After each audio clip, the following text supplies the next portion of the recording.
Et à Viry-Châtillon, donc en région parisienne, l'enquête se poursuit 2 jours après la mort de Chemseddine. Le collégien de 15 ans laissé inanimé sur le trottoir après son passage à tabac à la sortie du collège. Hier, les gardes à vue de 5 personnes âgées de 15 à 20 ans ont été prolongées, même si on ne connaît pas encore les charges respectives qui pèsent sur elles.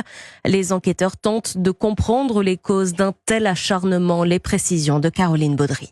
L'interrogatoire se poursuit jusqu'à ce soir pour 3 mineurs de 17 ans, une adolescente de 15 ans et un majeur de 20 ans. Selon les informations d'Europe 1, la piste d'une rivalité de quartier est écartée. La victime n'habitait pas dans une zone sensible.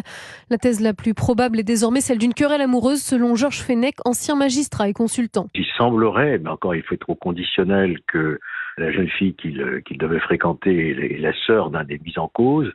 On ne sait pas les motifs réels, il faut attendre l'issue des auditions et des confrontations. C'est une enquête qui demande beaucoup de doigté et de confrontation avant d'arriver à éclaircir les raisons de ce lynchage qui aboutit à la mort de cet adolescent. D'autres hypothèses restent sur la table, y compris celle d'un lynchage gratuit. La justice doit déterminer la responsabilité de chacun, qui a porté les coups fatals. L'enquête est ouverte pour assassinat, la peine la plus lourde prévue par la loi, la réclusion criminelle à perpétuité pour un majeur et d'une durée de 20 ans maximum pour un mineur. Explication signée Caroline Baudry. Et pendant que l'enquête continue, les habitants et la mairie de Viry-Châtillon continuent de rendre hommage aux jeunes garçons. Une collecte en ligne a été ouverte, postée sur la page Facebook de la ville pour aider la famille de Chemseddine à financer ses obsèques. Elle dépasse les 2 000 € ce matin.